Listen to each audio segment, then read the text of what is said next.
Hello सबैजनालाई नमस्कार। आज मेरो नयाँ ब्लगमा सबैजनालाई वेलकम छ। र आज हामी कतारको मेट्रो चढ्न गइरहेको छौँ होइन, साथीहरू सबै मिलेर। सबैजनाले मेरो फेसबुक पेजलाई लाइक अनि फलो गरिदिनुलाई साथीहरू।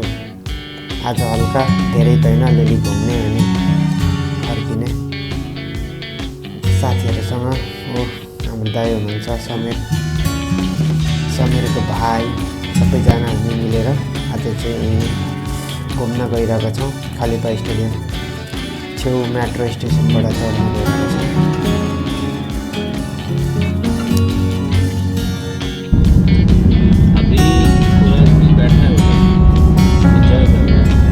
लेकिन पहले जैसा नहीं है यार, पहला बहुत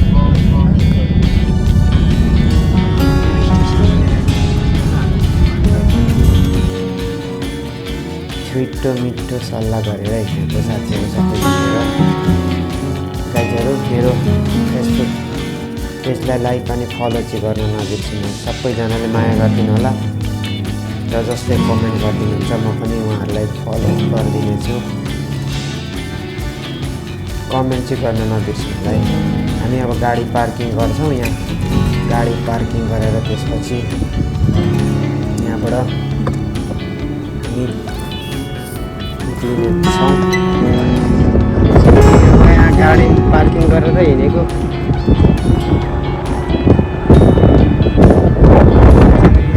स्टेडियममा आइसकेको छौँ। यहाँबाट मेट्रो चढ्ने हो, यहाँबाट अनि मेट्रोबाट कता जाने हो गाइजहरू होइन। दाजु पुरा दाजु कौन दाजु आएगा?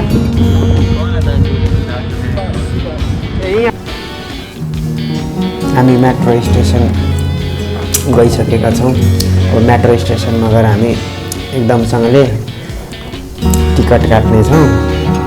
टिकट काटेर टिकट पनि काटिसक्यौँ र अब हामी टिकट काटेर मेट्रोभित्र जानेछौँ।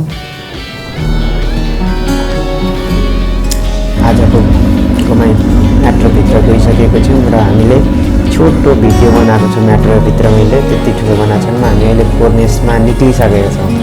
कोर्नेसमा हामी एकछिन घुम्नेछौँ। कोर्नेसमा पनि जस घुम्ने ठाउँ चाहिँ राम्रै छ। दुवा कतारको कोर्नेस हल्का यहाँ पनि फोटोसोटो खिच्दै सेल्फी हान्ने। यहाँबाट पनि हामी अब लुसेलतर्फ लाग्दैछौँ होइन। लुसेलतर्फ मेट्रो चढिसकेका छौँ साथीहरू। अब हामी लुसेलको मेट्रो स्टेसन आइपुग्न आँटेका छौँ साथीहरू। हामी खुल्ला रेलको पटरीमा देखिरहेछौँ अहिले।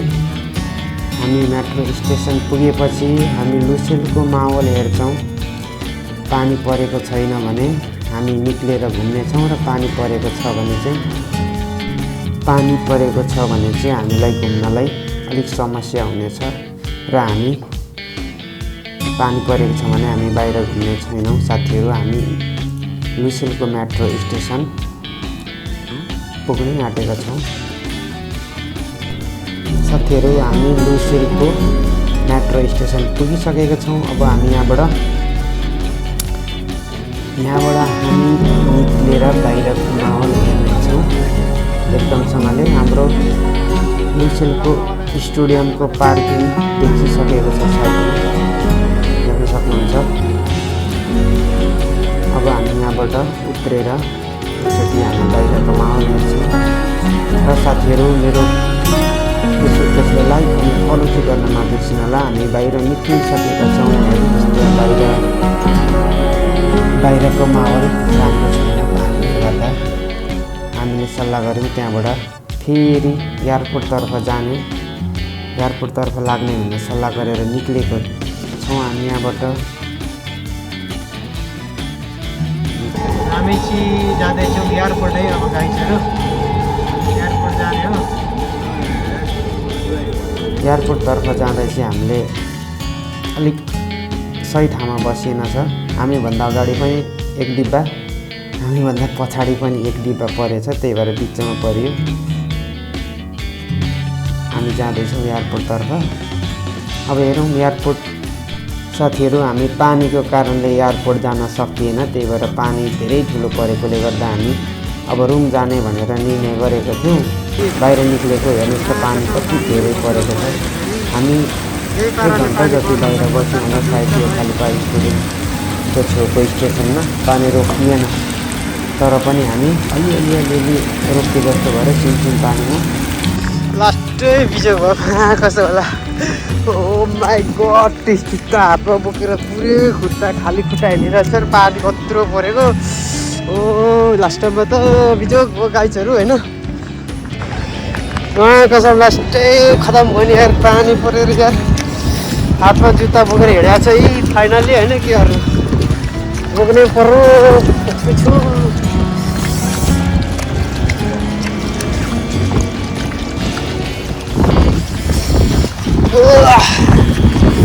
हाम्रो गाडी चाहिँ त्यहाँ छ, गाडी छेउमा बनायो अब चाहिँ पानीले हेरि जोक बनायो खालिपा स्टेडियम छेउमा हो। ओस्या ल गाइजहरू अब गाडीमा पुगिसक्यौँ हामी। आजको घुमाइ यस्तै हो गाइजहरू, पुरै पानीले भिजा समय पनि लास्टै भिजा छ। हम नहीं भीगा, देखो दाजु मैं भिगा नहीं बच गया। मैं भी भिगा नै होइन। सबैजनाले माया गरिदिनु होला, सबैजनाले मेरो भिडियो हेरेर कमेन्ट पनि गरिदिनु होला साथीहरू। हामी यहाँबाट निक्लिँदैछौँ, यहाँबाट अब हामी तातो तातो चिया खाने हो अनि रुम जाने हो गाइजहरू होइन। यस्तै हो आजको घुमाइ यति नै हो। पानीले गर्दा अलि घुम्न पाइएन। सबैजनाले मेरो फेसबुक पेजलाई लाइक अनि फलो हानिदिनु होला गाइजहरू। हस् त सबैजनालाई बाई बाई।